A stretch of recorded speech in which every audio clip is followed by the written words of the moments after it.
Oui, merci d'être là, d'être venu et de participer à ces contacts qui, pour moi, est quelque chose que je n'espérais pas dans ma jeunesse. Je ne pensais pas atteindre un tel âge, d'une part, parce que vous avez l'âge de mes arrière-petits-enfants. J'ai des arrière-petits-enfants, j'ai une arrière-petite-fille qui est en première. Et vous voyez que je ne suis plus tout jeune. Et, et je voudrais d'abord vous préciser que je ne suis pas un héros, je suis un simple résistant, j'étais un simple résistant et je n'ai fait que ce que je pensais devoir faire, c'est tout. Et comme vous avez vu, je suis né en 1926. En 1936, j'entrais au lycée, j'avais dit à 10 ans. Ah bon, alors je vais essayer de vous situer, de vous faire un tableau de ce qu'était la France à cette époque-là, qui était très différente de ce que vous connaissez maintenant. Les lycées et les collèges n'avaient pas du tout le même caractère que maintenant. Un lycée était un établissement d'enseignement secondaire qui était géré par l'État. Et le collège était un établissement d'enseignement secondaire qui était géré par le département. Et il y en avait très peu. Bon, je ne sais pas si on vous l'a déjà dit, mais à la fin de la guerre de 14, en 1919-1920, il n'y avait guère que 1% des classes d'âge qui faisaient des études secondaires. Alors que maintenant, la quasi-totalité entre en secondaire. Et en 1940, les statistiques disent qu'il y avait 7%, ça s'était amélioré, il y avait 7%, et je faisais partie de ces 7%. Et je venais pas d'une classe privilégiée. Mes grands-parents, bon, je vais vous dire, mes grands-parents paternels étaient cultivateurs, j'étais de simples cultivateurs, et mon grand-père maternel était pêcheur en Bretagne. Donc je suis le breton type issu à la fois de la terre et de la mer. Bon, je vous ai situé à peu près. Et il y avait, alors les lycées, je vous disais, lycées et collèges, il y en avait très peu, puisque je vous dis, il y avait 7%. Et dans le Morbihan où j'habitais Lorient. Et à Lorient, il y avait un lycée de garçons et un collège de jeunes filles. Parce que l'enseignement n'était pas mixte à l'époque. Il y avait l'enseignement aussi bien en primaire qu'en secondaire. Il y avait un enseignement pour les garçons, un enseignement pour les filles. Le lycée où je suis entré, qui s'appelait le lycée du Puy-de-Dôme à Lorient, couvrait toutes les classes de la maternelle jusqu'à ce qu'on appelle maintenant les terminales. Il y avait des classes de maternelle qui devaient être les 11e ou 12e. Ensuite, le lycée faisait également tout l'enseignement primaire, tout l'enseignement secondaire, et ensuite ce qu'on appelle maintenant les prépas, les classes préparatoires à Saint-Cyr, à Naval, évidemment. Lorient étant un port, il y avait beaucoup de candidats pour l'école navale et pour Polytechnique. Donc on pouvait faire toutes ces études dans le même lycée, de la maternelle à l'entrée Polytechnique. Vous voyez que c'était très différent de l'enseignement actuel. Et il y avait très peu je vous disais, très peu de lycées et de collèges. Dans le Morbihan, à ma connaissance, il devait y avoir lycée et collège à Lorient, à Vannes, à Pontivy. Donc dans la préfecture et 2 sous-préfectures. Il n'y en avait pas ailleurs. Ce qui fait que beaucoup d'élèves étaient pensionnaires. Bon, alors j'en reviens à l'histoire.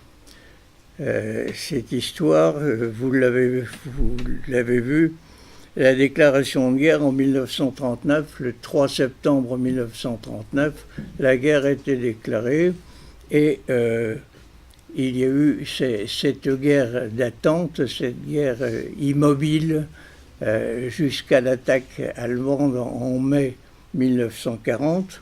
Et les Allemands ont envahi la France, une partie de la France. Et à Lorient, je me souviens, j'ai des images qui me sont restées de l'arrivée des premiers Allemands, qui était le 21 juin 1940.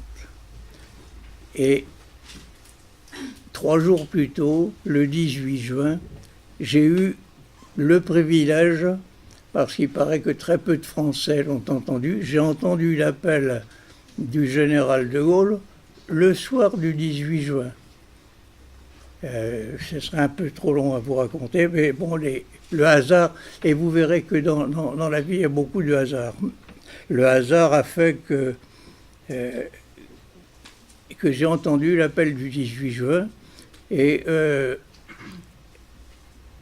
c'était le lendemain du jour où Pétain a déclaré qu'il lui demandait l'armistice. Et Pétain, contrairement à ce qu'on dit, on dit encore maintenant que Pétain était adoré de tous les anciens combattants de la guerre de 14-18. Mon père avait fait la guerre de 14-18 et il ne portait pas Pétain dans son cœur. Je ne lui ai jamais posé la question, je n'ai jamais su pourquoi, mais il n'aimait pas Pétain. Et ce qui fait que, rejetant Pétain et prenant contact avec De Gaulle, qui était en Angleterre et qui lançait son appel depuis Londres, je me suis dit, il va falloir que j'aide De Gaulle et qu'on chasse les Allemands qui nous ont envahis. Et les Allemands sont donc arrivés 3 jours plus tard, le 21, et Lorient était un port de guerre. À l'époque, il y avait 4 ports de guerre en France. Il y avait Cherbourg, Brest, Lorient et Toulon. Et le 23 juin, donc 2 jours après l'arrivée des premiers Allemands, l'amiral Dönitz, qui était le commandant de la flotte sous-marine allemande, est venu à Lorient parce qu'il envisageait d'installer ses sous-marins à Lorient. Ça lui permettait d'avoir un rayon d'action beaucoup plus étendu qu'à partir des ports allemands, parce qu'en partant des ports allemands pour aller couler les bateaux anglais dans l'Atlantique, il fallait que les sous-marins allemands remontent toute la mer du Nord, contournent l'Angleterre pour redescendre dans l'Atlantique, alors que les ports français de l'Atlantique leur donnaient, c'était la porte ouverte directement sur l'Atlantique. Et l'amiral Dönitz a donc décidé d'installer des bases sous-marines en France. Il y a eu donc les bases sous-marines à Brest, Lorient, Saint-Nazaire, La Pallice et Bordeaux. Et Bordeaux étant également une base réservée aux sous-marins italiens qui opéraient dans l'Atlantique.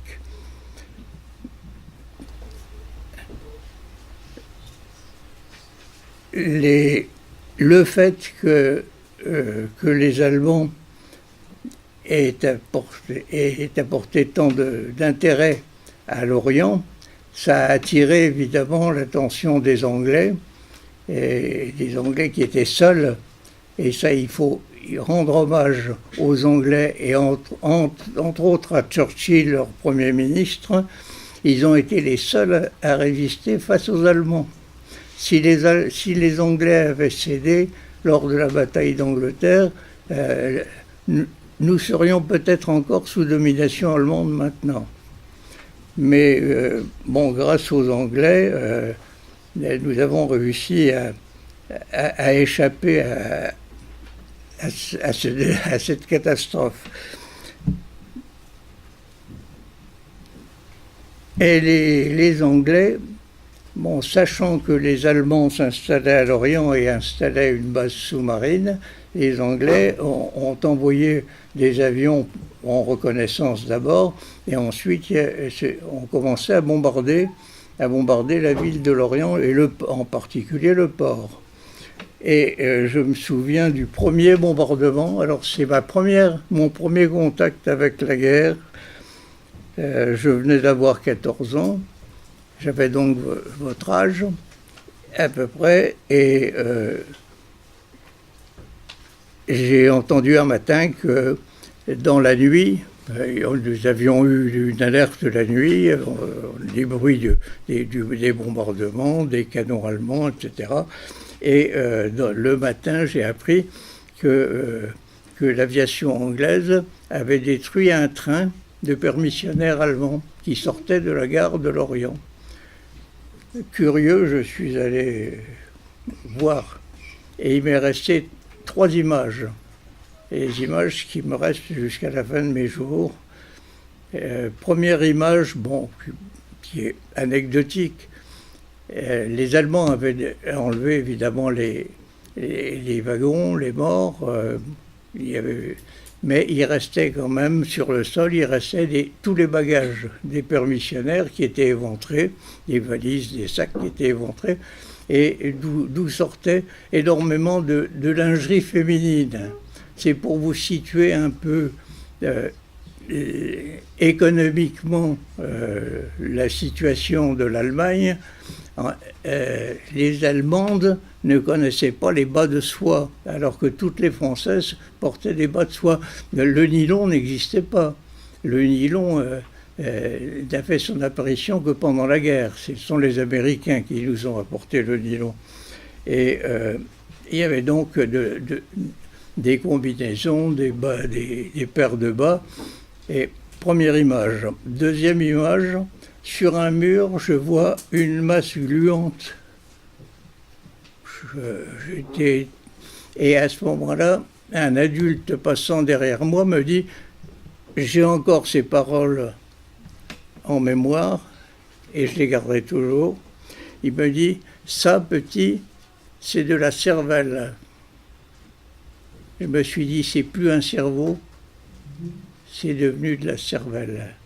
C'est redevenu une espèce animale, rien de plus. Et l'homme fait partie de l'espèce animale. C'est un animal comme les autres, mais doté d'un cerveau. Mais ce cerveau devient une cervelle. » C'était la deuxième image. Troisième image, en levant la tête, je vois dans les fils électriques une jambe dans sa botte. Alors, si vous dire, les contacts qui ont été très rapides avec la guerre. Dès 1940, dès le début de l'occupation allemande, on a eu très rapidement, et ensuite on a eu alors pendant toute l'année, la fin de l'année 40, l'année 41, l'année 42, se sont succédés des bombardements sur la ville de Lorient, où se construisait une base sous-marine qui était la base sous-marine la plus importante, qui était la plus importante de l'Atlantique et la plus importante de toute la guerre. En 1943, en janvier 1943, les Anglais ont décidé de raser la ville. Comme ils n'arrivaient pas à atteindre la base sous-marine, les rares bombes qui sont tombées sur les abris à sous-marins, parce qu'entre-temps les Allemands avaient construit des abris à sous-marins, des alvéoles, où les sous-marins étaient à l'abri, et les rares bombes qui sont tombées sur les abris n'ont fait que à peine les égratigner, les écorcher, parce qu'il y avait le toit des abris à sous-marins il faisait 7 mètres. Il y avait 7 mètres de béton armé. Vous vous rendez compte, c'est la hauteur d'une maison, c'est plus haut qu'une maison avec un étage. L'épaisseur de toit. Et en janvier 1943, les Anglais et les Américains ont décidé que pour isoler la base sous-marine, il fallait qu'il n'y ait plus d'arrière à cette base et il fallait supprimer la ville. Et la ville de Lorient a été détruite. La ville de Lorient a été rasée à 95%. La ville n'existait plus. Et il y avait déjà longtemps que le lycée était fermé. Une bombe était tombée d'ailleurs au mois de décembre 1942. Une bombe était tombée dans une des cours du lycée et le lycée était fermé. Et pendant tout le premier trimestre de l'année 42-43, donc nous passions la moitié des heures de cours, nous les passions à la cave, à l'abri, parce qu'il y avait des bombardements ou des alertes. Et donc en janvier, à la mi-janvier 1943, la ville a été rasée à la fois par des bombes explosives, mais surtout par des bombes incendiaires, qui était un moyen de faire fuir la population en faisant quand même le moins de victimes. Les bombes incendiaires mettaient le feu aux maisons, mais tuaient rarement. Je dis rarement parce que j'ai un camarade de lycée qui est mort d'avoir reçu une bombe incendiaire en pleine poitrine. Il est mort brûlé vif par une bombe incendiaire. Et c'est vous dire que nous vivions dans une atmosphère de guerre en permanence. Après les bombardements, le lycée s'est replié en plein centre de la Bretagne, à Guémené-sur-Scorff. Vous connaissez peut-être l'andouille de Guémené. Eh ben, c'est la patrie de l'andouille, une certaine forme d'andouille. C'est en plein centre de la Bretagne. Et le lycée s'est donc replié là. Ceux qui ont voulu suivre, parce que d'autres sont partis, nous n'étions plus très nombreux. Je ne sais pas combien nous étions, mais guère plus d'une centaine d'élèves du lycée. Nous nous sommes retrouvés donc en plein centre de la Bretagne, logés dans un ancien hôtel, et on avait des cours. Bon, une salle de cours, c'était une chambre de l'hôtel, donc vous voyez que c'était pas très grand, mais nous n'étions pas très nombreux. Et le collège de jeunes filles nous a rejoints, ce qui fait qu'à Guémené, nous nous sommes trouvés en 1943, en février 1943, dans un lycée mixte, ce qui n'existait pas ailleurs, puisque l'enseignement n'était pas mixte. Il y avait toujours l'enseignement, je vous le disais tout à l'heure, les garçons d'un côté, les filles de l'autre. Et là, nous nous sommes retrouvés exceptionnellement dans un lycée mixte.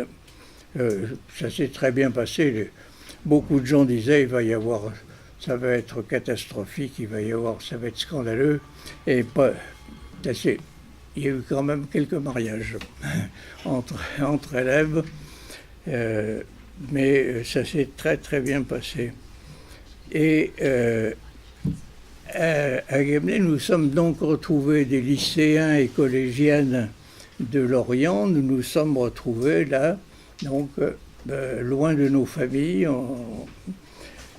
Et on a eu de nouveaux camarades parce que les jeunes de Guémené qui allaient au lycée à Pontivy, qui étaient pensionnaires à Pontivy, en ont profité pour nous rejoindre.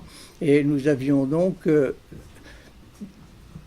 ça nous a permis davantage de contact avec la population de Guémené, qui ne nous a pas vu arriver d'un bon oeil au départ, en disant ça va perturber la vie de cette ville tranquille, mais pas du tout, ça s'est très bien passé.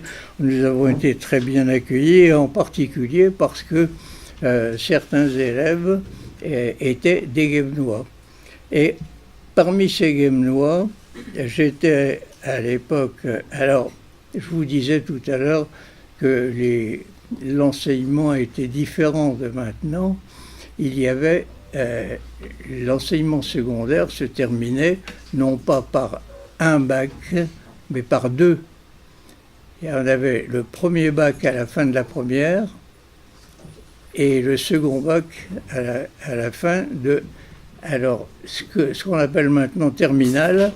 Et à l'époque, il n'y avait que deux options pour ce qui est maintenant les terminales. Il n'y avait que deux options. Il y avait les mathématiques élémentaires, qu'on appelait mathélème, et philosophie, qu'on appelait philo. Bon, il y avait mathélème et philo. Et j'étais en mathélème, donc en 42-43, j'étais en mathélème. Et je me suis retrouvé ami d'un jeune Guémenois qui s'appelait Francis Lequin. Bon, c'était Francis. Et avec Francis, bon, nous nous sommes rendus compte que nous avions les mêmes opinions. Je vous l'ai dit tout à l'heure, à la suite de l'appel du 18 juin, j'étais devenu foncièrement un gaulliste. Et je pensais qu'une chose, c'était participer au combat pour chasser les Allemands. Et Francis Lequin partageait les mêmes opinions, nous avions les mêmes opinions, et Francis Lequin, étant de Guémené, connaissant très bien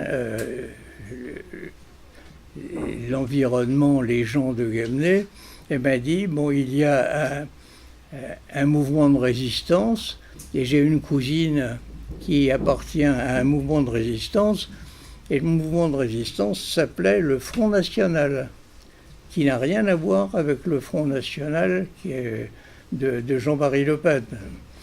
Et c'était même l'inverse, puisque c'était un mouvement de résistance, d'obédience communiste. Et avec Francis Lequin, bon, par l'intermédiaire de sa cousine, nous avons adhéré à ce mouvement de résistance. Et avec pour perspective d'être incorporé dans la partie armée du Front National, qui étaient les francs-tireurs et partisans. Vous avez peut-être entendu parler qu'on appelait les FTP. FTP, francs-tireurs partisans. Mais en attendant, bon, nous faisions partie du Front National et nous étions chargés de... Moi, j'étais entre autres chargé d'aller chercher à la poste les colis de tracts et de journaux du Front National et du Parti communiste, et qui étaient distribués ensuite par les soins des autres adhérents du Front National. Et bon, j'allais à la poste et sous un faux nom, sous une fausse identité, je retirais des colis. Je savais que tel jour, il devait arriver un colis et qu'à telle heure, il y avait une postière qui elle-même faisait partie du Front National et qui me remettrait ce colis, donc sous une fausse identité. Mais c'était quand même prendre un risque énorme parce que beaucoup de gens ont été fusillés ou déportés pour avoir simplement transporté des tracts et des journaux clandestins. Et je remettais donc ces colis à mon ami Francis, qui lui les remettait à sa cousine, et qui, elle, les faisait distribuer par les membres du Front National. Et avec Francis, nous nous sommes aperçus, au bout d'un certain temps, bon, sans vouloir faire de politique, nous nous sommes aperçus que nous qui étions gaullistes, nous participions à la distribution de tracts et de journaux qui étaient à la gloire de Staline et très souvent hostiles même à De Gaulle. Alors nous avons décidé, à la fin, alors nous étions entrés au Front National au mois d'avril 1943. Je n'avais pas 17 ans. Et pour les grandes vacances, au moment des grandes vacances, avec Francis, nous avons décidé au retour des grandes vacances, de ne plus intégrer, de ne pas réintégrer le Front National, tout en admettant que nous avions le même objectif, c'était de chasser les Allemands. Et à ce moment-là, il n'y avait pas de problème politique qui nous obligeait à quitter le Front National, mais il y avait quand même, nous étions gaullistes avant tout. Et alors nous sommes donc partis en vacances en 1943, à l'été 1943, et ça devait être... Alors là, les vacances, contrairement à maintenant, les vacances ne commençaient qu'après le 14 juillet. Les vacances commençaient après le 14 juillet, et donc je suis allé rejoindre mes parents qui étaient réfugiés dans le village où habitait mon grand-père maternel, et j'ai rejoint mes parents. Et là, c'est un village qui était un peu éloigné de tout centre, et il y avait ce qu'on appelle le bourg, qui est la commune, le siège de la commune, était à 5 km du village où étaient mes parents. Et bon, j'allais souvent, comme toutes les activités se passaient au bourg, j'allais souvent à bicyclette. Et un jour, en allant en bicyclette, je me suis aperçu que les Allemands étaient en train d'installer une ligne téléphonique. Parce qu'ils avaient, entre ce bourg et la côte, c'était à 2 km de la mer. Et les Allemands avaient un poste d'observation sur l'Atlantique. Et ils avaient déjà des liaisons, mais ils accroissaient leur liaison. Ils avaient une implantation assez importante, et ils installaient une nouvelle ligne électrique. Et en revenant à bicyclette, je me suis amusé, entre guillemets, à casser, parce qu'ils avaient de grands rouleaux de fils téléphoniques. Mais bon, je ne savais rien pour les couper, pour les détruire. Par contre, il y avait au pied de chaque poteau électrique, il y avait les isolateurs. Vous voyez des cornières métalliques avec des plots en porcelaine là, qui servaient à isoler les fils téléphoniques. Et c'était très fragile. Alors je me suis amusé à les casser, ou à en jeter dans les champs. Et comme ça, sur 5 km, je ne vous dis pas à tous les poteaux, mais au moins 1 sur 2. Résultat, je m'en suis jamais vanté, je ne l'ai dit à personne, parce que dès le lendemain, les Allemands ont imposé au maire de la commune, qui est la commune où je suis né d'ailleurs, Tréguin, et ils ont imposé au maire de faire surveiller le chantier de la ligne téléphonique par des hommes, des adultes, et ceux qui restaient, parce que beaucoup étaient prisonniers en Allemagne, mais c'était donc où ils étaient jeunes, ils avaient 21, 22 ans, ou bien ils avaient 40, 50 ans. Et ça a été très mal accueilli par la population de cette commune, et ce qui fait que je n'ai pas dit que c'était moi qui étais responsable de cet état de fait. Mais pour vous dire ce qu'était la situation pendant la guerre, le premier Français qui a été fusillé par les Allemands a été fusillé pour avoir coupé une ligne téléphonique. et c'était en Normandie, c'était en juillet 1940. Et le premier civil fusillé par les Allemands a été parce qu'il avait saboté une ligne téléphonique. Et moi je l'ai fait, bon ça m'amusait un peu, mais je prenais quand même un risque, on savait quel risque on courait. À la fin des vacances, quand je suis retourné au lycée, donc à Guebnay-sur-Scorff, j'ai retrouvé mon camarade Francis qui m'a dit: je viens d'apprendre qu'il y a un groupe de résistance qui est en train de se former. C'est un jeune instituteur qui crée un groupe et c'est... est-ce que tu veux en faire partie? Évidemment, j'ai tout de suite dit, je suis entièrement d'accord. Et c'était un groupe qui était essentiellement gaulliste. Et je me suis donc retrouvé là avec Francis Lequinf et son frère, Jean. Nous nous sommes retrouvés dans ce groupe et nous nous réunissions. Et le père de Francis était menuisier et nous nous réunissions dans l'atelier de menuiserie du père de Francis. Et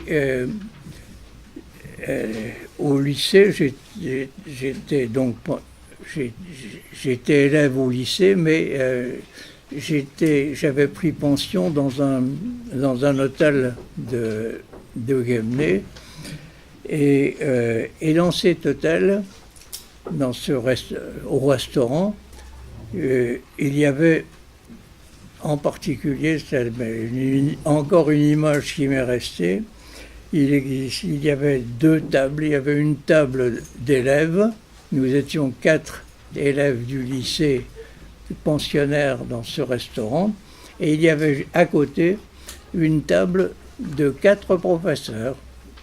Et pendant les repas, il y avait des échanges d'une table à l'autre. Mais dès que nous nous retrouvions au cours, nous nous retrouvions à nouveau, élèves et professeurs. Et là, j'avais remarqué que mon professeur de maths, que j'avais déjà depuis Lorient, depuis 1942, c'était donc la 2e année où j'avais comme professeur de maths, il était vraiment atypique. Je ne sais pas si vous avez l'image. Et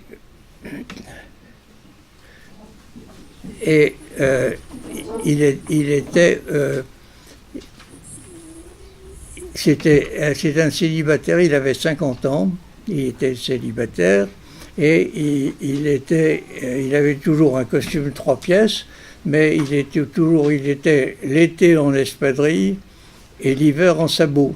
Des sabots de bois, comme on portait dans les campagnes à l'époque. Et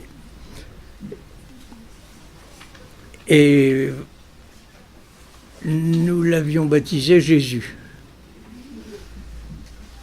Et c'était un homme exceptionnel. C'est un homme qui m'a beaucoup marqué. Et je vous disais donc que nous avions 2 tables, une table élève, une table professeur, et nous échangions d'une table à l'autre, et je savais qu'il ne cachait pas ses opinions. Je savais qu'Émile Mazet, donc ce professeur de mathématiques, était profondément gaulliste, pro-anglais, pro-américain. Et j'ai demandé à une réunion que nous avions dans notre groupe de résistance, que nous l'appelions armée secrète. Et effectivement, nous appartenions à l'armée secrète, mais bon, j'ai appris plus tard que le réseau s'appelait en fait Service national maquis. Et à une réunion donc dans l'atelier de menuiserie de M. Lequinf, le père de ce camarade, j'ai proposé que de demander si nous pouvions, si Émile Mazet était d'accord pour intégrer notre groupe et devenir éventuellement notre chef. Il avait 50 ans. C'était le plus âgé et c'est ce qui s'est fait. J'ai appris après-guerre qu'un autre élève du lycée avait fait la même proposition. Donc, Émile Mazet est devenu notre chef, mais Guémené-sur-Scorff est situé en plein centre de la Bretagne, était loin de tout objectif militaire. Nous n'avions pas, comme ici, je vois la résistance, j'ai des contacts avec d'anciens résistants ici. Ici, il y avait des axes de communication qui étaient très importants. Il y avait la Nationale 10 qui permettait aux Allemands de remonter pour aller rejoindre le front de Normandie. Il y avait la ligne Bordeaux-Tours qui leur permettait aussi c'était des objectifs qui pouvaient être facilement sabotés. Et c'était ce que faisaient d'ailleurs les mouvements de résistance ici. Ils sabotaient surtout les moyens de communication, les routes et les voies ferrées. Alors que nous étions bien pauvres en objectifs à Guémené-sur-Scorff, et nos réunions se passaient à envisager l'avenir. C'était un peu notre Conseil national de la résistance. Vous avez entendu parler du CNR qui s'est réuni la première fois le 27 mai 1943 et qui est à l'origine de beaucoup de bienfaits que nous connaissons maintenant, la sécurité sociale, l'indemnisation du chômage, énormément de gains.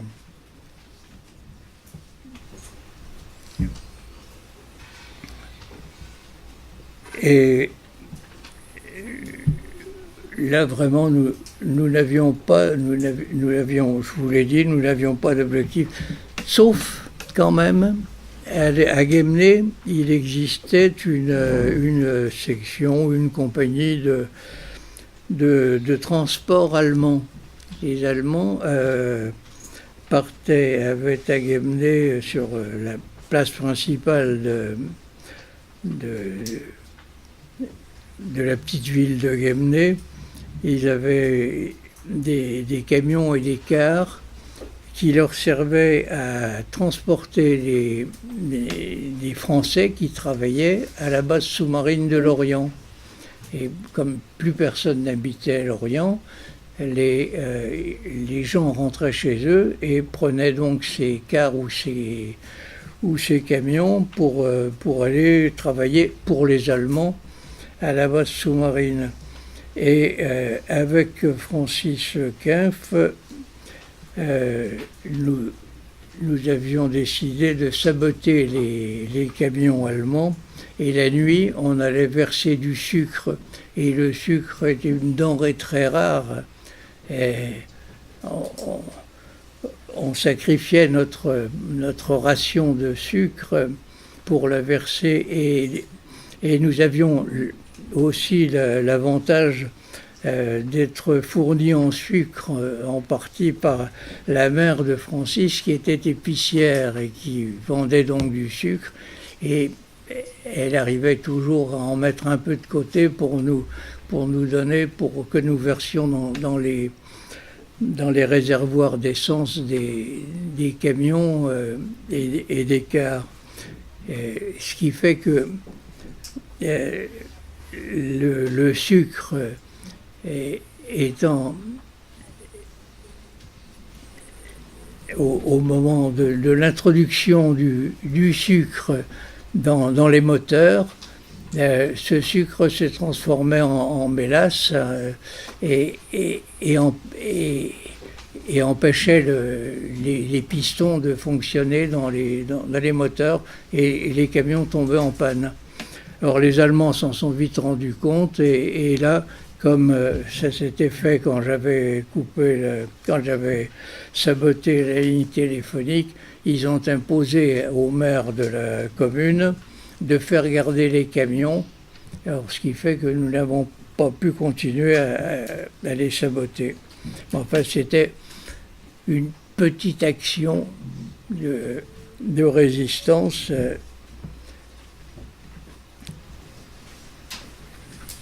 Et bon, je reviens à Émile Mazet. Alors Émile Mazet, il a accepté de rejoindre notre groupe et nous étions, c'était pas un groupe important, nous étions 22. Nous étions 22 dans ce groupe et Émile Mazet est devenu notre chef. Et avant de partir, Émile Mazet était originaire de Douarnenez, c'était à l'extrémité de la Bretagne. Vous voyez la Bretagne, il y a une pointe, et vous avez Douarnenez qui se trouve à la pointe de la Bretagne. Et il m'a dit qu'il avait un frère qui participait à une filière de passage en Angleterre. Et il m'a proposé, il m'a dit, est-ce que ça vous intéresse d'aller en Angleterre? Évidemment, j'aurais été tout heureux de partir en Angleterre. Il m'a dit, bon, je vais voir ça, je vais mettre ça au point avec mon frère. Et quand il est rentré des vacances de fin d'année, donc après le 1er janvier, il m'a dit, malheureusement, ça tombe à l'eau parce que la filière a été dénoncée et mon frère n'a pas été arrêté, mais beaucoup de membres de la filière ont été arrêtés, donc il n'est pas question pour le moment de vous faire passer en Angleterre. Et c'est dommage parce que j'aurais fait partie de la France libre qui a participé ensuite à la libération de la France aussi.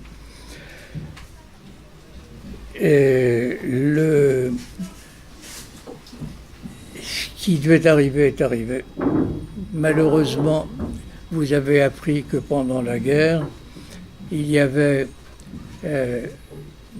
les résistants, au moment du débarquement, les résistants étaient à peine plus nombreux que les miliciens.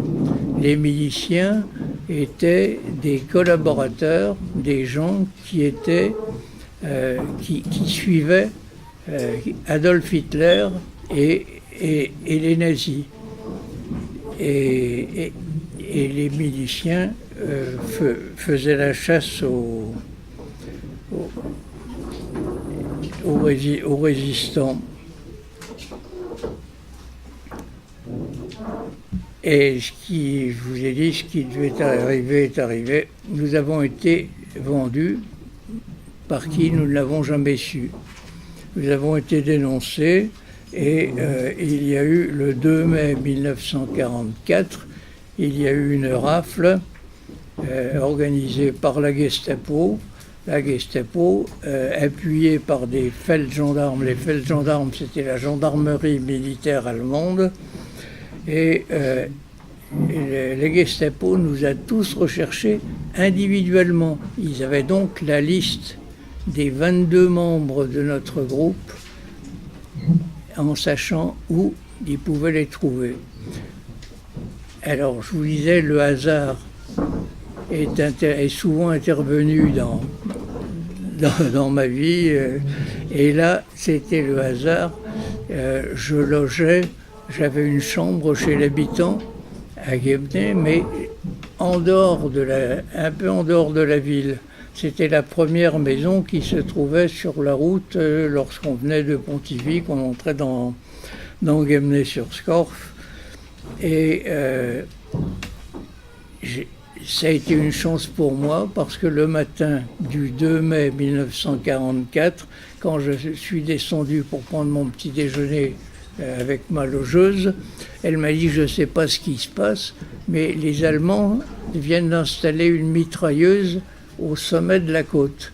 Alors, un peu à 50 mètres à peine de sa maison, il y avait un carrefour où les Allemands avaient installé une mitrailleuse et ils interdisaient, non pas d'entrer dans Guémené, mais ils interdisaient de sortir de Guémené. La mitrailleuse était tournée vers le centre de la ville. Je lui ai dit, bon, je me suis dit, bon, c'est mauvais pour moi, résistant, je vais peut-être être recherché. J'ai dit à ma logeuse, je vais me cacher, ne vous inquiétez pas, je disparais. Je me souviens, vous savez, la mémoire retient quelquefois des tout petits détails. Je me souviens d'un petit détail. J'ai pris une pomme et j'ai traversé la route devant sa maison lentement et sans trop regarder les Allemands pour ne pas me faire remarquer. Je suis passé de l'autre côté, il y avait un petit bois, je me suis caché dans le petit bois et j'ai passé la journée avec ma pomme en attendant que les Allemands s'en aillent. Et quand les Allemands sont partis, c'était en fin de journée, j'ai passé toute la journée dans ce bois. Et quand les Allemands sont partis, j'ai appris qu'ils avaient recherché tous mes camarades et qu'ils m'avaient recherché comme très peu de personnes savaient où j'habitais, où j'avais cette chambre. Les Allemands sont venus à 8 heures au lycée et ils ont demandé à me rencontrer et à m'arrêter. Et je devais avoir un cours de philo et ils sont venus, ils sont entrés au cours de philo et ils ont dit au professeur de philo, nous venons arrêter le terroriste des routes. Alors j'ai su après par des camarades de lycée que le professeur de philo a levé les bras au ciel en disant des routes terroristes, c'est pas possible. Et du coup j'ai échappé à l'arrestation par la Gestapo. Par contre, quatre compagnons du groupe de résistance n'avaient pas eu cette chance et ont été arrêtés. Mais Émile Mazet, ils sont allés chercher Émile Mazet, mais Émile Mazet n'était pas là, il était dans sa famille à Douarnenez. Et je savais qu'il devait rentrer le lendemain.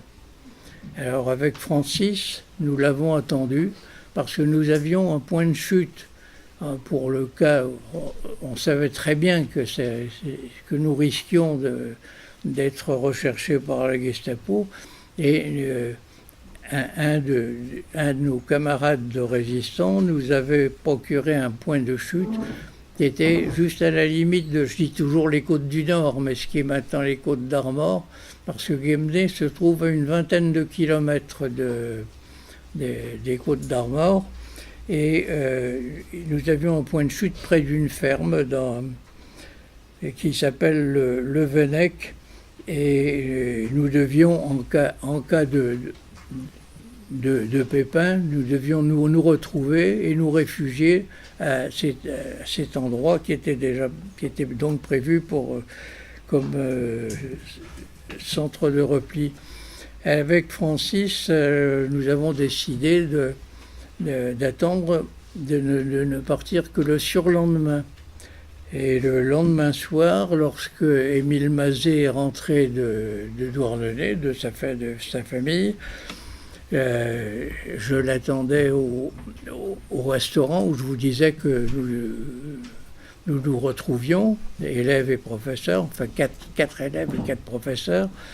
Et j'ai dit à Mazet, vous êtes recherchés, nous sommes tous recherchés par la Gestapo, il faut, avec Francis Lequin, demain matin, au lever du soleil, nous partons pour le Venec, qui est notre point de ralliement.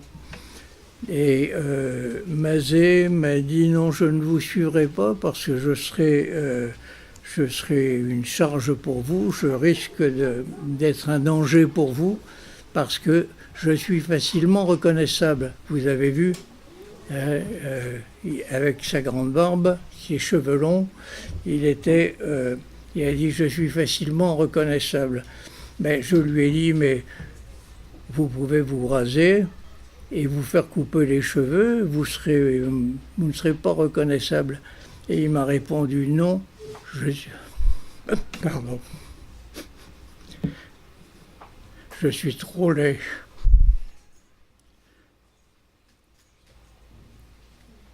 Et je vous avoue que,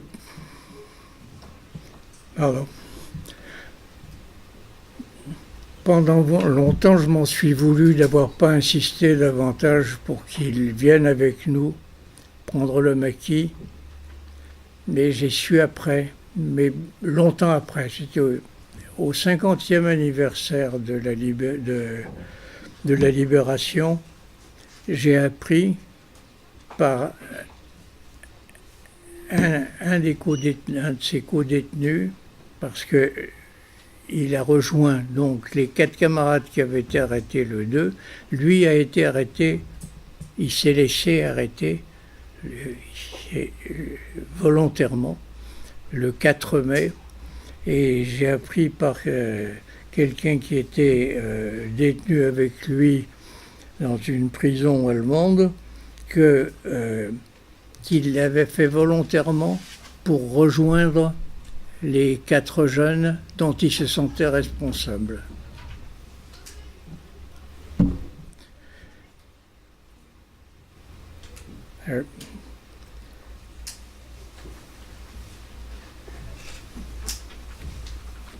C'était un homme admirable parce que ils étaient donc 5 sur les 22 du groupe, 5 avaient été arrêtés. Ils ont été arrêtés, ils ont été transférés au centre de la Gestapo qui ne se trouvait pas à Guémené, qui se trouvait dans une autre petite ville en Bretagne. Et là, ils ont été torturés et ensuite transférés dans une prison, un centre de détention, une ancienne citadelle à l'entrée de la rade de Lorient, à Port-Louis, où ils ont été massacrés par les Allemands. Et on a retrouvé leur corps après la fin de la guerre. On a retrouvé leur corps parce que les Allemands ont rassemblé, ils avaient emprisonné 69 résistants. Ils les ont rassemblés dans un centre de tir et là, ils les ont abattus à la mitrailleuse. Et pour effacer toute trace de ce crime, ils ont dynamité le centre de tir, et ce qui fait que tout s'est effondré sur les corps et on n'a su que par des membres de l'armée allemande, mais c'était un Polonais et un Tchèque, je crois, qui avaient été faits prisonniers par les Allemands, qui avaient été incorporés de force, comme ont été incorporés de force les Alsaciens-Lorrains. Et à la fin de la guerre, ils ont été faits prisonniers. Ils ont dit qu'ils avaient été témoins de cette tuerie et ils ont donc dénoncé. Et on a recherché, on a retrouvé les corps des 69 résistants qui avaient été, on dit fusillés, moi je dis qu'ils ont été massacrés par les Allemands, d'autant plus qu'on a retrouvé les corps, les mains et les pieds étaient entravés par du fil de fer barbelé. Il était assez... Et, donc, ceux qui n'avaient pas été arrêtés, là, nous nous sommes tous retrouvés donc à cet endroit le Vennec, c'était. Et alors là, nous avions pour consigne de ne jamais loger, contrairement à beaucoup d'endroits. Je vois ici, par exemple, j'entends beaucoup de résistants dire qu'ils logeaient dans les fermes. Ils étaient logés dans les granges, dans les fermes. Et nous avions pour consigne de refuser d'être hébergés par les cultivateurs, parce que nous leur faisions courir des grands risques. Nous étions mobiles, nous pouvions partir d'une minute à l'autre, on partait et on disparaissait dans la nature, alors que les cultivateurs restant chez eux, bon, dans leur ferme, ils risquaient, et le cas s'est produit plusieurs fois, que les Allemands mettent le feu aux fermes et même quelquefois tuent les cultivateurs qui avaient eu le malheur d'héberger des résistants. Et je rends hommage à tous ces cultivateurs, on n'en parle pas assez. Mais ils ont été, on parle des résistants, des gens qui étaient engagés dans la résistance, mais eux couraient encore davantage de risques que nous. Et nous sommes donc retrouvés sur les terres d'une ferme, le Vennec, qui était près d'une localité dans les côtes, je dis toujours les côtes du Nord, mais les côtes d'Armor, qui s'appelle Mellionec. Et nous avions un ancien membre de notre groupe qui avait, lui, créé un groupe. Il était originaire de Mellionec et il nous avait quittés pour créer un groupe de résistance à Mellionec. Et c'est lui qui nous avait fourni ce point de chute sur les terres de cette ferme. Et là, nous avions fait des petites cabanes en branchage et on vivait un peu en sauvage dans la nature. Et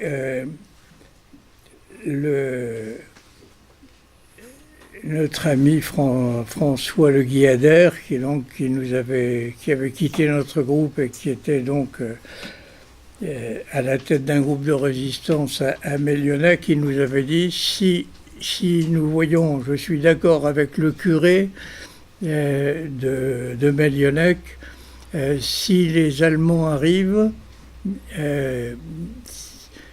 je fais sonner le tocsin par le curé de Mellionec. Et effectivement, un dimanche, c'était le jour de la fête de Jeanne d'Arc, on a entendu le tocsin sonner à l'église de Mellionec.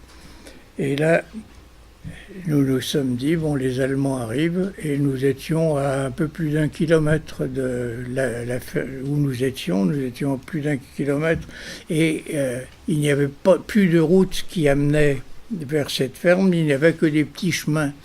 Ce qui fait que les Allemands sont venus, ils ont laissé leur véhicule à Mellionec et ils venaient à pied. Ils venaient à pied, mais accompagnés par des chiens. Et je vous ai dit, il y a des souvenirs qui restent. Moi, il me reste toujours les aboiements des chiens. Les chiens qui nous recherchaient. Et le cultivateur qui nous avait hébergés sur ces terres nous a dit, écoutez, vous pouvez échapper aux chiens. Il y a une tourbière à quelques centaines de mètres. Pardon. Il y a une tourbière. En traversant la tourbière, les chiens perdront votre trace.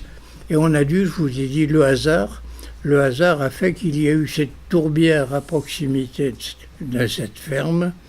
Nous avons donc traversé la tourbière. De l'autre côté, il y avait un petit bois de pin où nous nous sommes cachés. Et les Allemands sont arrivés avec leurs chiens au bord de la tourbière et les chiens ont perdu notre trace. Parce que les odeurs avaient disparu dans la tourbière. Nous enfoncions dans la tourbe jusqu'aux chevilles. Hein, c'était, et on a dû, je vous disais, le hasard a fait que, autrement, là j'aurais pas été là pour vous en parler. Parce qu'avec les chiens, ils nous auraient vite rattrapés. Et nous avons appris après que les Allemands avaient su où nous étions par un de nos camarades qui avait été arrêté. Et vous avez entendu parler de l'entrée des cendres de Jean Moulin au Panthéon. À l'occasion de l'entrée des cendres de Jean Moulin au Panthéon, André Malraux, qui était le ministre de la Culture de l'époque, a prononcé un discours, il a eu une allocution, et où il a rendu hommage à tous les résistants qui avaient été arrêtés et qui sont morts. Il a dit, comme Jean Moulin, qui sont morts sans parler, et surtout ceux qui sont morts et qui ont parlé. Et malheureusement, un de nos camarades, est-ce qu'il a été torturé? Est-ce qu'il a eu peur de la torture? Il a conduit les Allemands à cette ferme où nous avions trouvé refuge. Et c'est là, c'est lui qui a amené les Allemands, et les Allemands avec leurs chiens, là, et heureusement que, je vous dis encore, le hasard a fait qu'il y ait eu cette tourbière et qui a permis que les chiens ne suivent pas nos traces.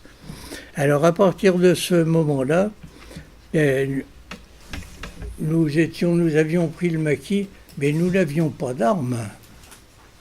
J'étais le seul à avoir une arme. J'avais piqué je savais que mon père avait un petit revolver, un 6,35, vous savez, c'est, je crois, le calibre le plus petit qui existe. C'est une arme peut-être pas inoffensive, mais enfin qui est pas qui permettait pas de tuer facilement, mais je l'avais prise non pas pour abattre des Allemands, mais pour le cas où j'aurais été arrêté par les Allemands pour me supprimer. Je me disais que là, au moins, si je suis torturé, je ne parlerai pas, je ne dirai pas. Bon, j'étais le seul à avoir une arme. Nous étions donc au maquis sans armes. Et comme je vous dis que malheureusement, beaucoup de gens dénonçaient à l'époque, on ne disait pas les résistants, on disait les patriotes. Et les gens dénonçaient les patriotes, soit parce que c'était leur opinion, ils étaient pro-allemands, ils étaient pour Vichy, pour le régime de Vichy, et ils étaient contre les Anglais, ils étaient contre De Gaulle, ou alors il y en avait beaucoup aussi qui dénonçaient parce que les Allemands offraient des primes aux gens qui dénonçaient. Et comme nous avions toujours peur d'être dénoncés, tous les 2-3 jours, nous changions d'endroit. On passait, alors je vous disais, d'une ferme à une autre, on dit toujours d'une ferme, mais de terrain appartenant à des fermes, mais pas dans les fermes elles-mêmes. Et nous n'avons couché qu'une seule fois dans une grange. Il pleuvait tellement que nous dormions dehors, hein, tout habillés, et quel que soit le temps. Et quand il pleuvait, on était trempés, les vêtements séchaient dès que le soleil apparaissait, mais Mais un soir, il pleuvait tellement qu'un cultivateur est venu, il nous a imploré, il a dit venez donc mettez-vous à l'abri dans ma grange. C'est la seule nuit que nous avons passée dans une grange. Le reste du temps, nous étions dans la nature et dans des cabanes en branchage. Alors là, je vous ai dit tout à l'heure que je rends hommage aux cultivateurs, et je leur rends hommage aussi parce qu'ils nous nourrissaient. Bon, on leur donnait des bons de réquisition qui ont été ensuite honorés après la libération, mais bon, ils nous nourrissaient, et c'était quand même, ils prenaient d'énormes risques, et il fallait bien qu'on mange quand même un peu. Et donc, nous passions notre temps, comme nous n'avions ni armes, ni explosifs, nous n'avions rien, et je vous dis, il y avait très peu d'objectifs allemands dans la région. Ben, nous étions devenus du gibier que les Allemands pourchassaient, et les Allemands nous recherchaient. Très souvent, nous avions toujours évidemment des postes de garde, et très souvent on voyait des voitures allemandes qui passaient sur les routes et qui nous recherchaient, à tel point que après cette rafle du début mai à Guemnay-sur-Scorff, la Gestapo est venue s'installer à Guemnay. C'est dire s'ils nous croyaient vraiment dangereux. Alors que, je vous l'ai dit, la seule arme que nous avions, c'est mon petit pistolet de 6,35 qui n'était pas une arme très dangereuse pour les Allemands.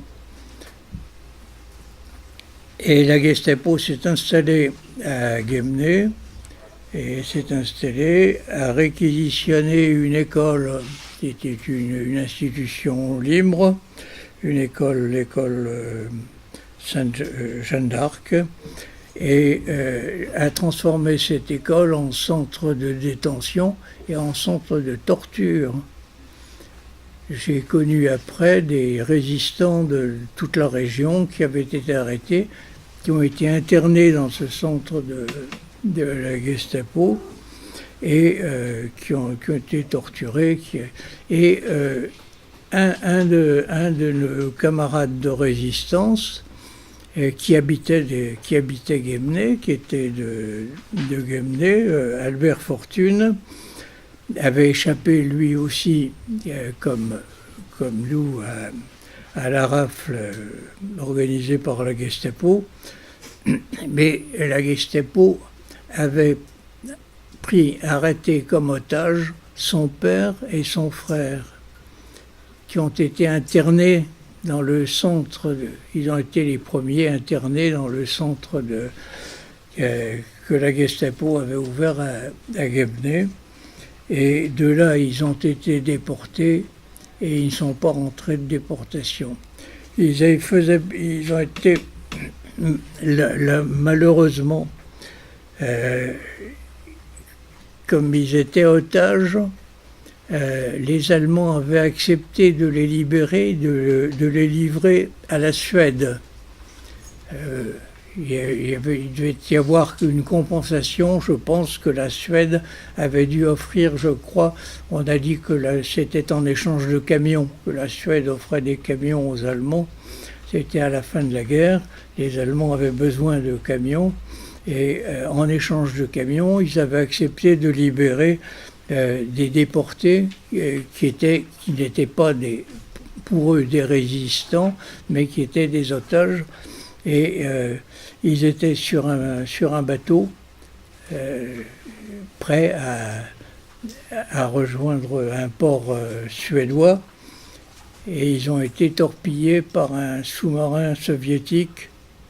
Et c'est là que le père et le frère qui avait 17 ans, de ce camarade d'Albert, ne sont pas rentrés de déportation. Ils ont été déportés en tant qu'otages. Alors ça vous donne une idée de l'ambiance qui pouvait régner pendant toute la guerre, la délation de certains, dont on ne se méfiait pas. Très souvent, c'était des voisins, des gens qu'on connaissait bien. Et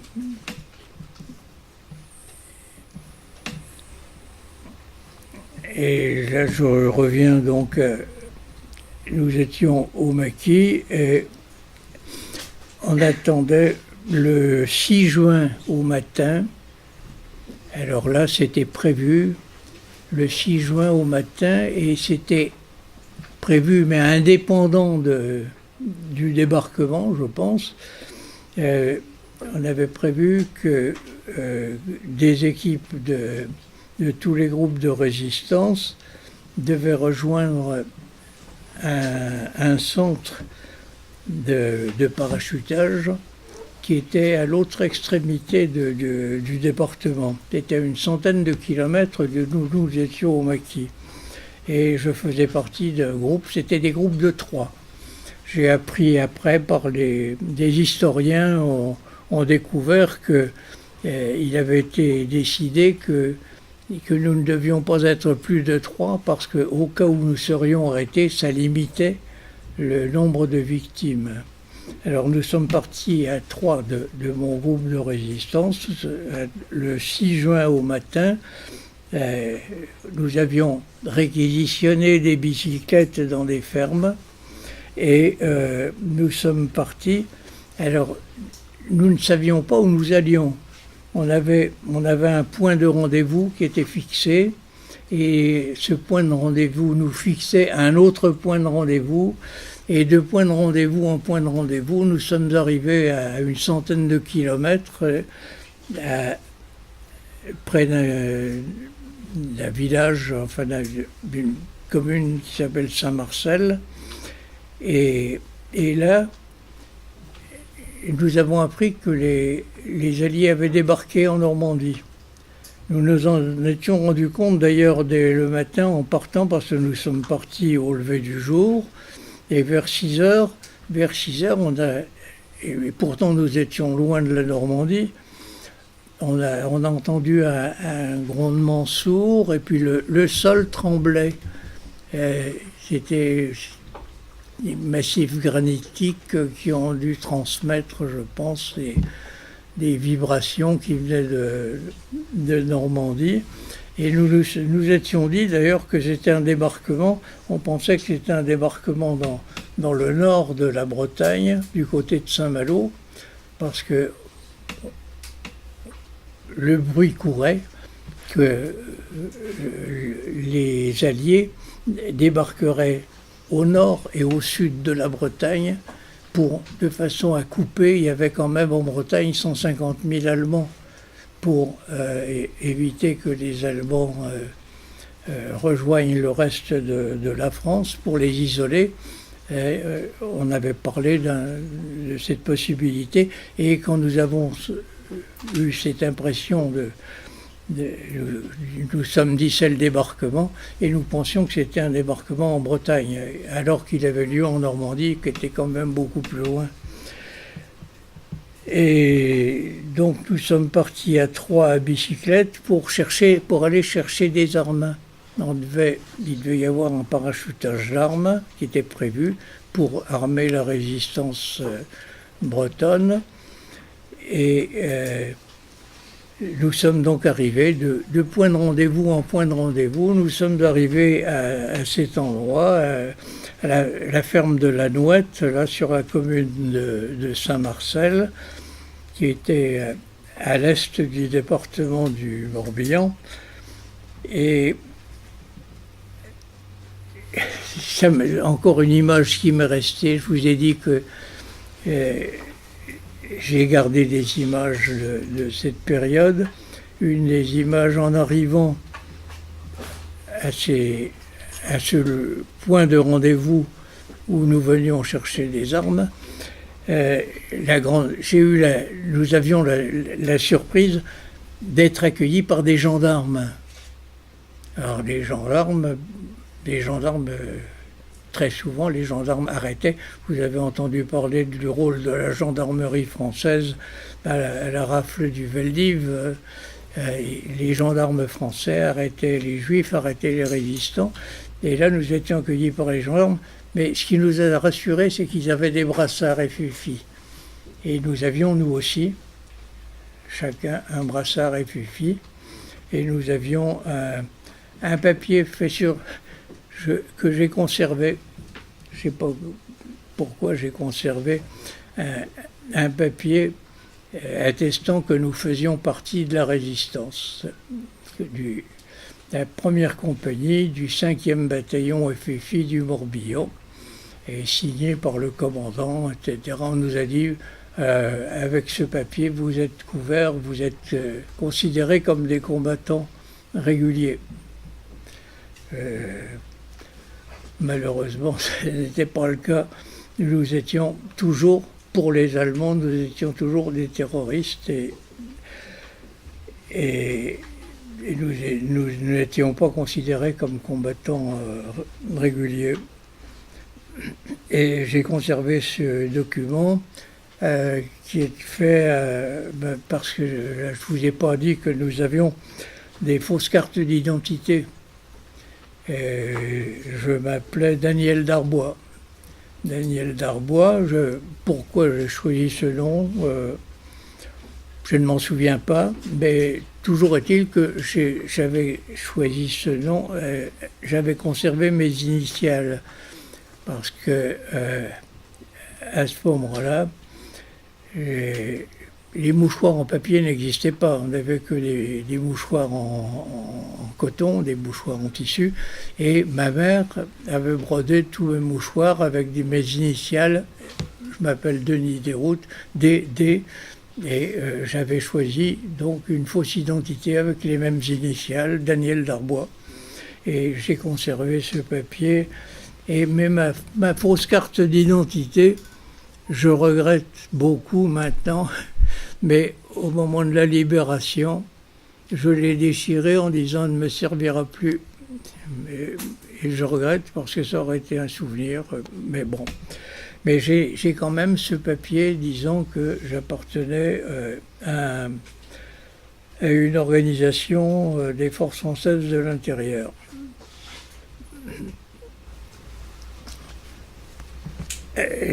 Nous sommes donc arrivés à cet endroit, cette ferme de la Nouette, sur la commune de Saint-Marcel.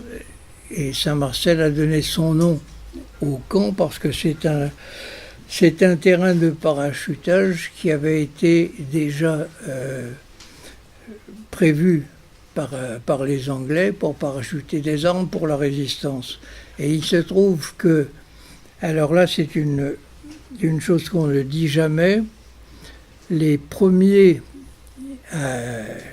combattants à avoir touché le sol de France au moment du débarquement, donc dans la nuit du 5 au 6 juin, ça a été des parachutistes français, parachutistes SAS. SAS, c'était secrétaire service, c'était une organisation de commandos parachutistes anglais et qui avait incorporé des éléments français qui formaient le 4e bataillon. Le 4e bataillon de SAS était français. Les autres, le 1er bataillon qui est intervenu ici dans la Vienne était uniquement anglais. Et là, nous avons été rejoints par ces premiers parachutistes qui ont été donc les premiers à toucher le sol de France. On parle du débarquement, on parle des parachutistes américains qui ont été parachutés aux environs de Sainte-Mère-Église, qui ont été les premiers. On a dit qu'ils étaient les premiers à toucher le sol en Normandie, mais les premiers à toucher le sol de France, c'était les parachutistes français en Bretagne. Et le premier mort du débarquement a été un caporal parachutiste français qui s'appelait Boitard et qui a été tué aux environs de minuit, dans la nuit du 5 au 6 juin. Alors nous sommes donc arrivés à Saint-Marcel dans la soirée du 6 juin et le lendemain nous avons eu la surprise de découvrir des parachutistes. Et à partir de ce moment-là, nous avons assisté tous les soirs, toutes les nuits, nous avons eu droit à des parachutages d'armes.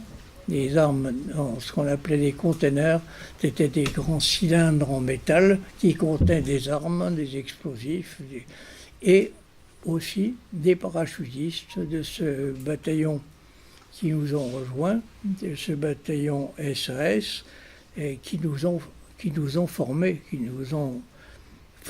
au maniement des armes, à l'utilisation des armes, l'utilisation des explosifs pour saboter, pour abattre des arbres, des pylônes électriques. Et nous avons donc, toutes les nuits, nous avons assisté, participé à des parachutages.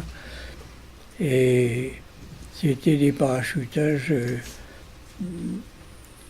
c'était spectaculaire. Voir ces hommes qui arrivaient, pour nous, c'était la liberté qui tombait du ciel. Et ils arrivaient au bout de leur parachute.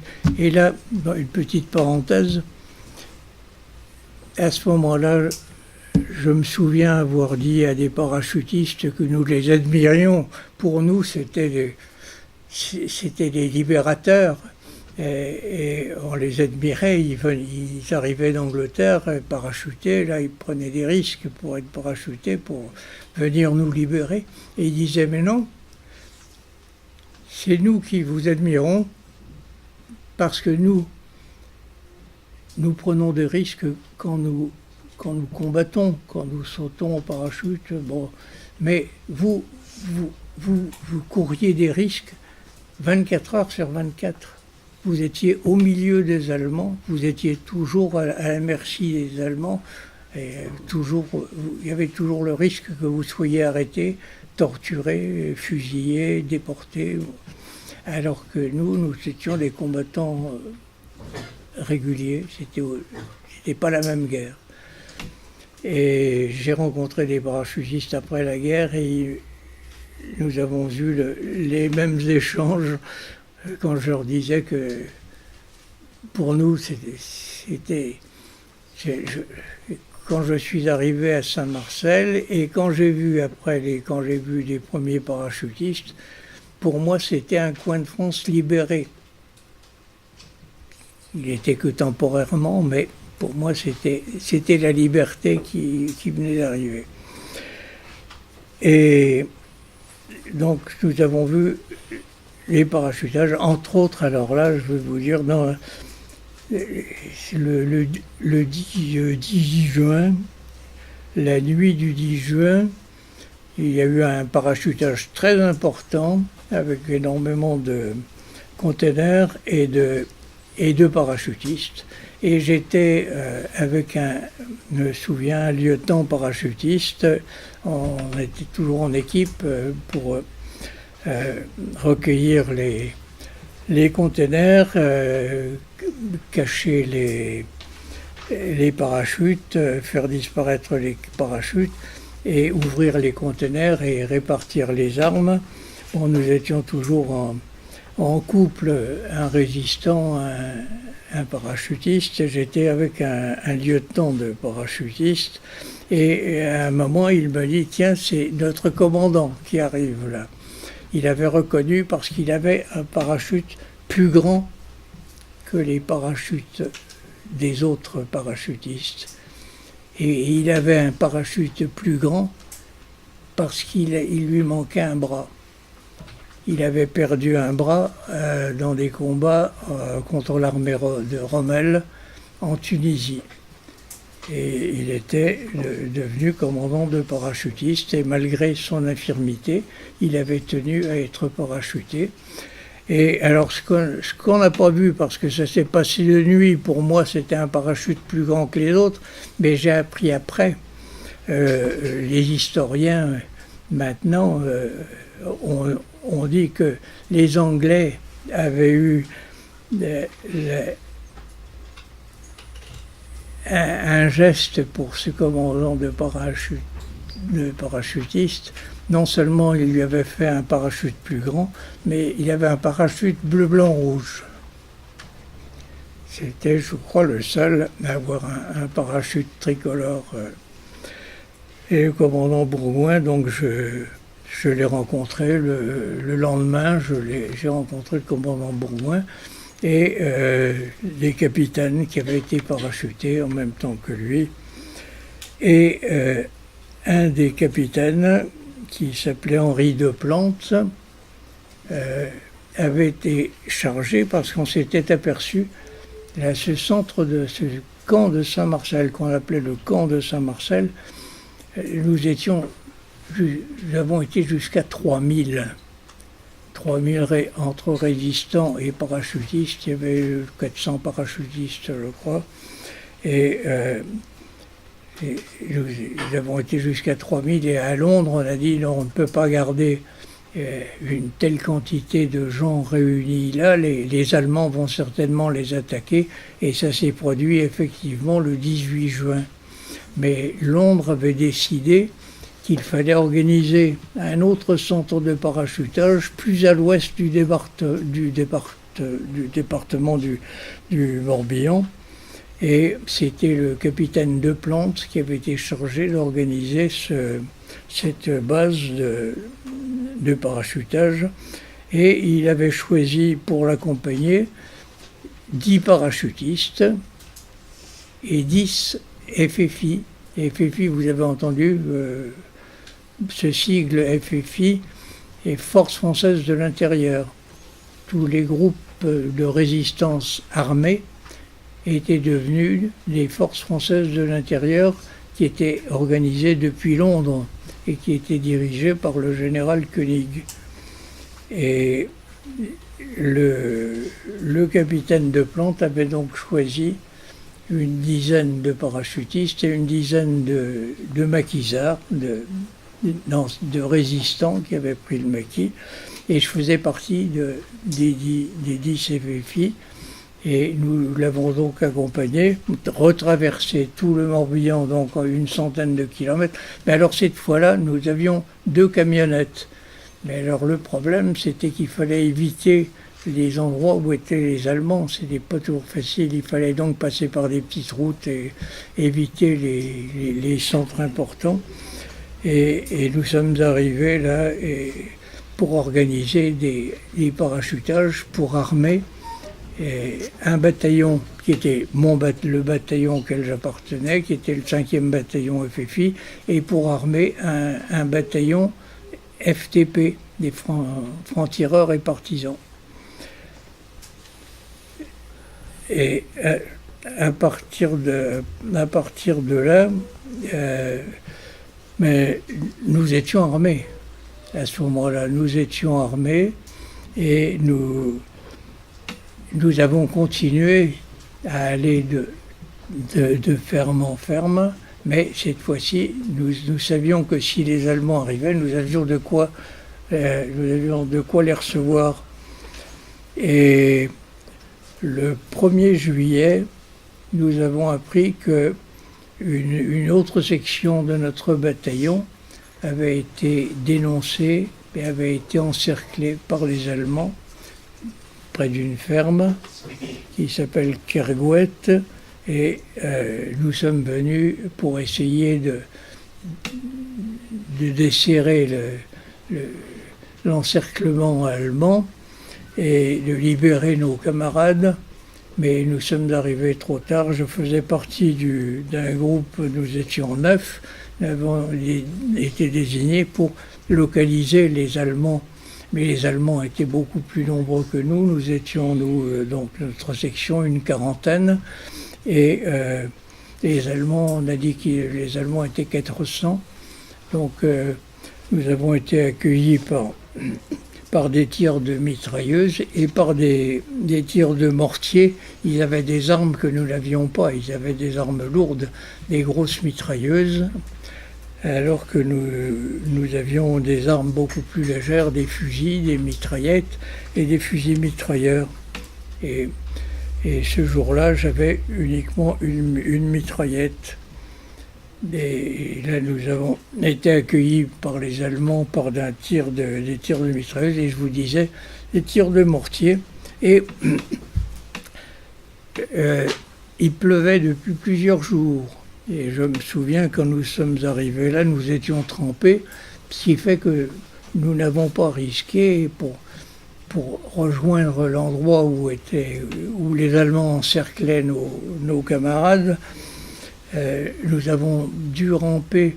Alors on se mettait à l'abri derrière des talus. En Bretagne, vous savez, les champs sont très morcelés, entrecoupés de talus, mais il y a des endroits où il n'y avait plus de talus, où les talus très bas, et il nous est arrivé de ramper dans des ruisseaux. Mais il pleuvait énormément, et il m'est arrivé à Poitiers, à l'occasion d'une cérémonie commémorant le 18 juin, j'ai rencontré un journaliste qui avait appris que j'avais entendu que je faisais partie des rares Français à avoir entendu l'appel du 18 juin.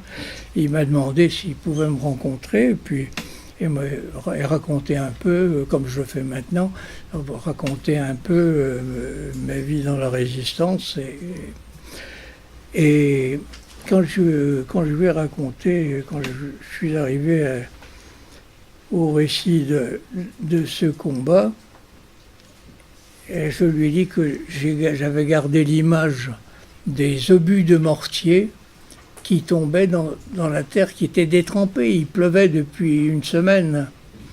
Et j'ai gardé l'image des obus qui en l'exposaient, s'enfonçaient dans la terre et projetaient de la boue. J'ai l'image de gerbes de boue projetées par les... Et ce journaliste m'a dit, mais avez-vous réfléchi que s'il n'avait pas plu, si la terre avait été sèche, les obus de mortier auraient éclaté en touchant le sol, et vous ne seriez peut-être pas là pour me raconter ce combat. Et effectivement, j'y avais pas pensé, mais c'est lui qui m'a fait penser. Et je vous ai dit, nous étions donc 9 désignés pour localiser les Allemands. Et sur les 9, il y en a eu 3 qui ont été blessés, dont un camarade qui était près de moi. Et je me souviens, il me dit, j'en ai une dans la manche. Alors, j'avais toujours des pansements sur moi. J'avais ramené de Saint-Marcel. Vous allez voir d'ailleurs une image où j'ai cette tenue de parachutiste. J'avais récupéré une tenue de parachutiste à Saint-Marcel. Et dans la poche, il y avait une grande poche à soufflet sur la jambe gauche. J'avais toujours 2-3 paquets de pansements. Et bon, en nous repliant, là, en nous mettant à l'abri, je lui ai fait un pansement, et ce qui fait que ça nous a retardé, d'autant plus que ce camarade, il avait été vraiment perturbé par ce combat, et il voyait des Allemands partout. Alors ce qui fait qu'on avançait, on se cachait, et on est arrivé au point de rendez-vous avec 2 heures de retard. On avait été porté comme manquant. Et malheureusement, alors là, nous avions toujours dans notre section un parachutiste qui nous servait d'instructeur pour les armes et pour les explosifs. Et nous avions comme instructeur un sergent, le sergent Bonis, qui au moment du combat a été blessé et qui a dit « laissez-moi ». Au camarade qui était près de lui, il a dit « laissez-moi, je ne peux plus marcher ». Il avait été blessé aux jambes et il aurait donc dû être fait prisonnier par les Allemands. Mais les Allemands qui avaient encerclé donc cette section avaient fait des prisonniers Et ils ont mis le feu à la ferme. Alors c'est ce que je vous disais tout à l'heure, le risque que couraient les cultivateurs. Ils ont mis le feu à la ferme. Dans le brasier, ils ont jeté le cultivateur vivant, le sergent parachutiste, il n'était que blessé. Ils l'ont jeté dans les flammes. Deux FFI et 2 maquisards qui avaient été tués, ils ont jeté dans les flammes. C'est un petit oradour, si vous voulez, bon, minuscule, mais c'était pour vous dire que cette période était une période atroce.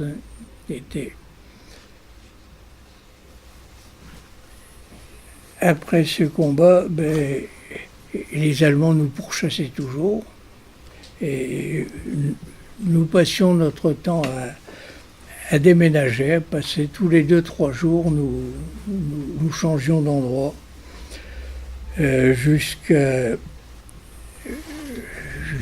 jour du 4 août. Le 4 août,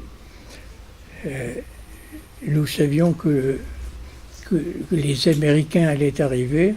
L'armée américaine, c'était l'armée de Patton, la 3e armée américaine, qui libérait la Bretagne, mais nous savions que les Allemands qui étaient depuis la rafle du 2 mai et du 4 mai 1944, je vous ai dit que les Allemands s'étaient installés, entre autres la Gestapo s'était installée à Guémené, et nous les avons attendus à la sortie de Guémené parce qu'on avait su qu'ils avaient comme consigne de rejoindre la base de Lorient. Et on les a attendus et la consigne était de les arrêter, mais pas de les bloquer. Les combats ne devaient pas durer plus d'un quart d'heure, 20 minutes, pour éviter d'avoir des victimes de notre côté. Alors nous avons tendu d'embuscade aux Allemands là, qui fuyaient Guémené, qui évacuaient Guémené. Et là, on a eu un accrochage qui a duré effectivement un quart d'heure, 20 minutes. Donc j'ai pas su quels avaient été les résultats du côté allemand, mais enfin, j'étais moi en protection arrière, donc je n'ai pas participé directement au combat. Et j'étais le dernier, j'étais en protection arrière, et j'étais chargé de protéger le repli de notre section, et j'étais le dernier à quitter l'endroit où nous avions tendu cette embuscade, et en quittant, j'avais un fusil mitrailleur à ce moment-là, le fusil mitrailleur Bren. Et en traversant un chemin, les Allemands j'ai été accueilli par des rafales d'armes automatiques allemandes. J'ai moi aussi lâché quelques rafales dans leur direction, et surtout pour faire du bruit et pour éviter qu'ils puissent me viser facilement. Et j'ai réussi à rejoindre mes camarades, et nous sommes entrés donc dans Guémené, qui était libéré par le fait que les Allemands étaient partis, et puis par le fait que nous arrivions, nous, que nous avions quand même manifesté notre présence en arrêtant les Allemands pendant un certain temps.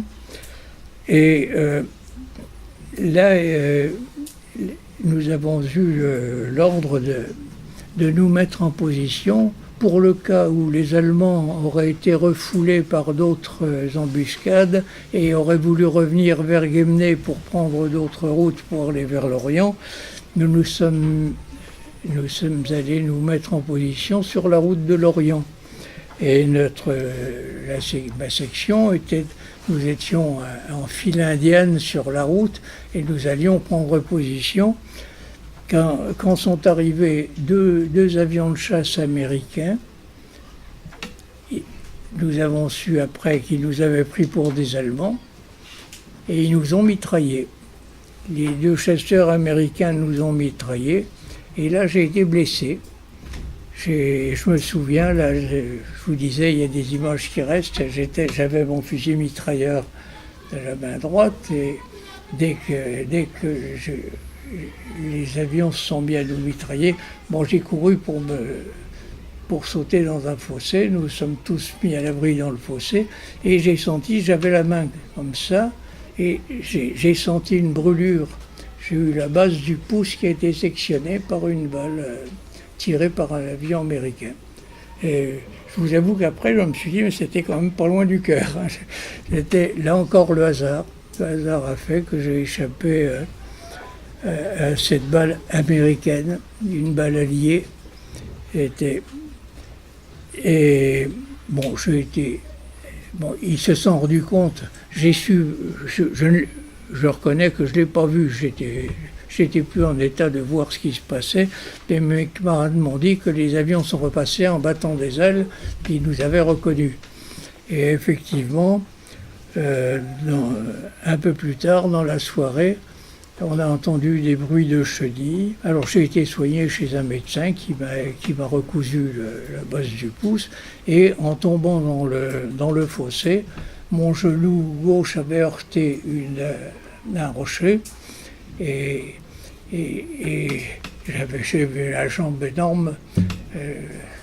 J'avais la cheville aussi grosse que j'avais la cuisse. J'avais un épanchement de synovie. Ce qui m'a immobilisé pendant un mois. À Guebney, je n'ai pas pu suivre mes camarades. Et là, nous avons été fêtés, alors vraiment en libérateur, par Guebney, qui avait pavoisé, qui était... Et dans la soirée, on a entendu des bruits de chenilles, et c'était les Américains qui arrivaient. Et on m'a amené en voiture. J'ai été le premier à accueillir les Américains et à monter dans la voiture de commandement, le command car. C'était un half-track américain, donc un véhicule chenillé. Et je suis monté et là, j'ai eu la surprise de constater, j'avais fait au lycée, j'avais fait de l'anglais et de l'allemand. Anglais, première langue, allemand, seconde langue. Et quand je ne trouvais pas un mot en anglais, je trouvais en allemand.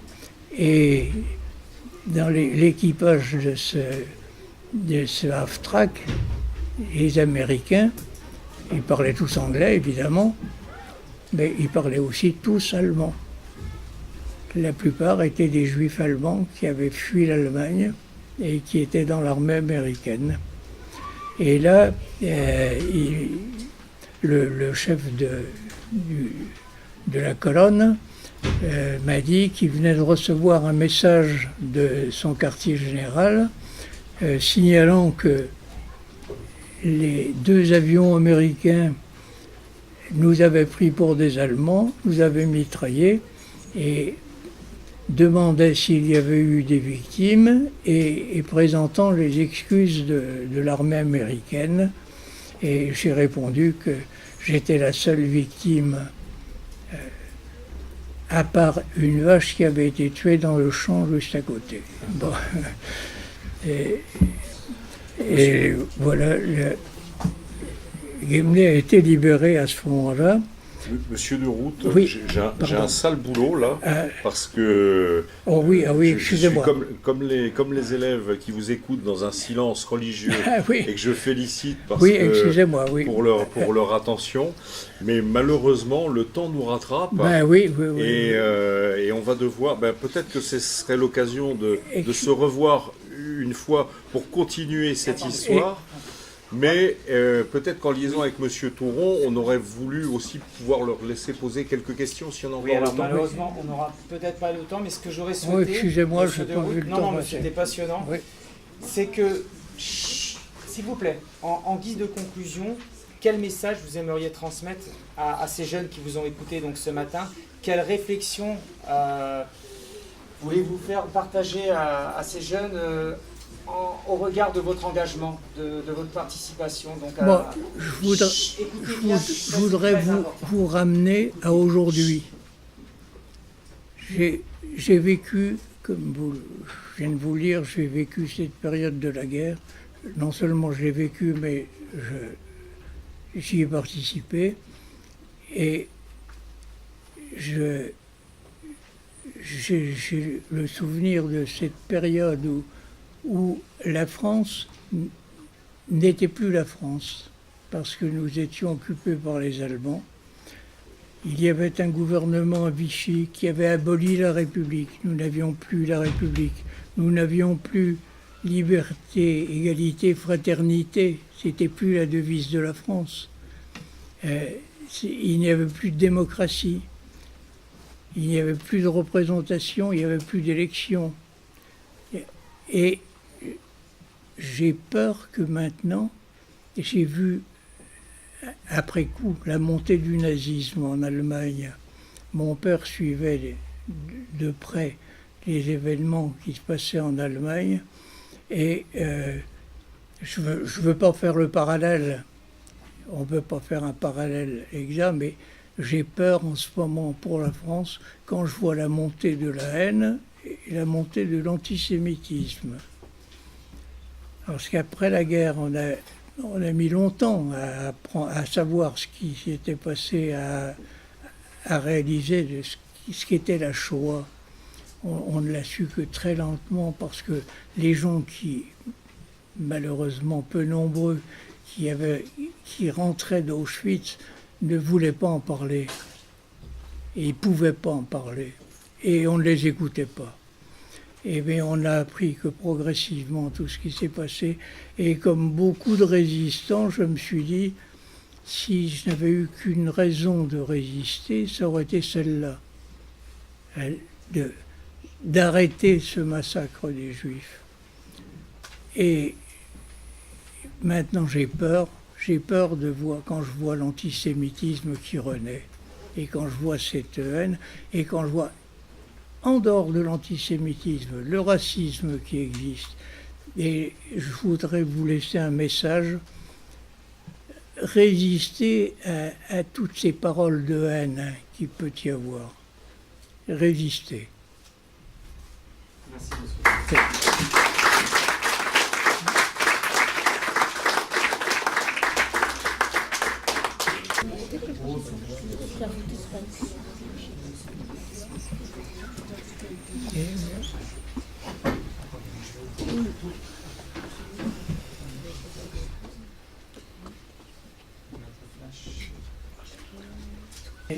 Et je vous remercie tous d'avoir été si attentifs. Merci à vous. Au revoir, monsieur. Au revoir, monsieur. Au revoir.